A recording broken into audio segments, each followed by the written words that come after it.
Halo Bapak, Ibu guru, kepala sekolah, dan para pendidik hebat di seluruh Indonesia. 5 menit ke depan ini bakal penting banget buat kita semua. Kita akan kupas tuntas sebuah peraturan baru yang bisa dibilang akan menjadi game changer dalam cara kita menciptakan rasa aman di lingkungan sekolah. Kita semua pasti sering bertanya-tanya ya, gimana sih caranya membangun sekolah yang benar-benar jadi tempat aman buat semua warganya? Nah, sebuah peraturan baru, kita sebut saja Permen nomor 6 tahun 2026 biar gampang, hadir untuk memberikan jawaban yang sangat komprehensif atas pertanyaan ini. Penting banget nih untuk dicatat, peraturan ini secara resmi menggantikan kebijakan sebelumnya. Intinya apa? Ada sebuah pergeseran paradigma yang luar biasa. Kalau dulu kita mungkin lebih sering bertindak seperti pemadam kebakaran, baru bergerak saat ada masalah, sekarang kita diajak menjadi arsitek. Kita fokus membangun fondasi yang kokoh sejak awal.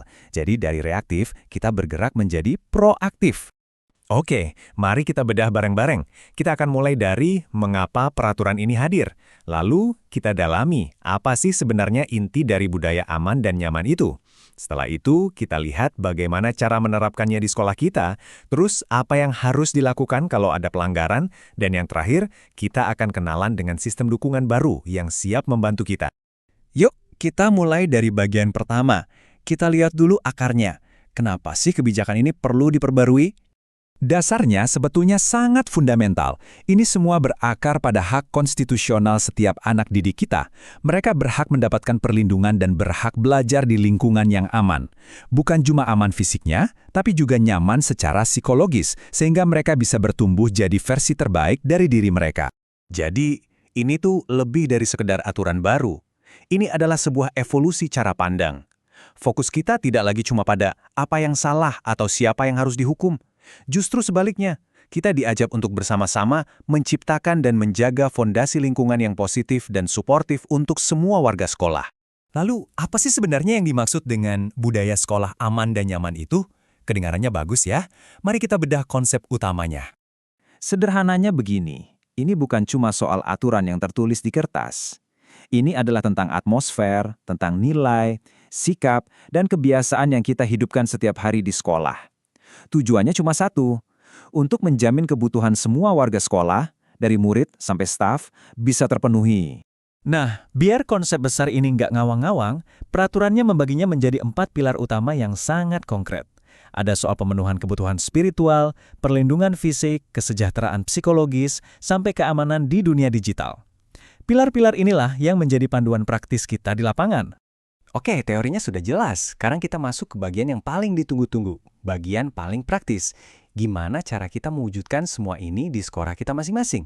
Peraturan ini memberikan 3 strategi kunci. Gampang kok untuk diingat. Pertama, perkuat tata kelolanya. Kedua, edukasi seluruh warga sekolah tanpa terkecuali. Dan yang ketiga, perkuat dan perjelas peran setiap orang di dalamnya.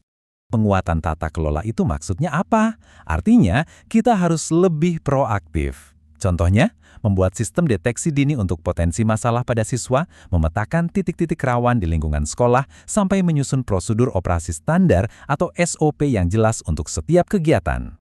Dan kerennya, peraturan ini detail banget. Peran setiap dari kita itu diperjelas.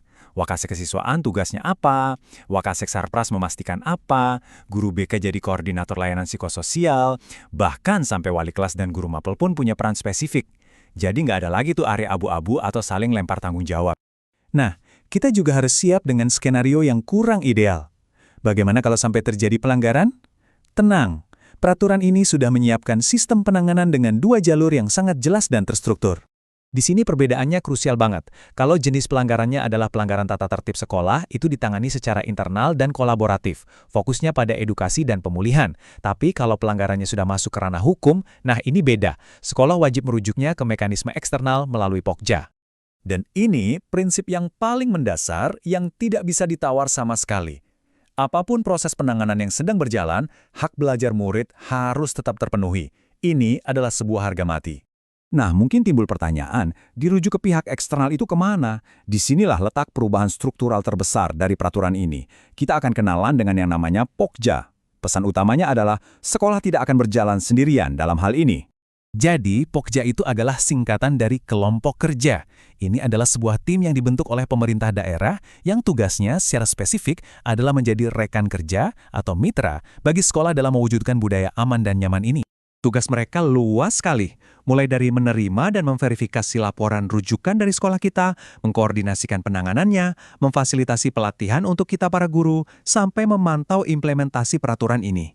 Ini adalah sebuah pergeseran besar, di mana beban yang berat tidak lagi sepenuhnya di pundak sekolah.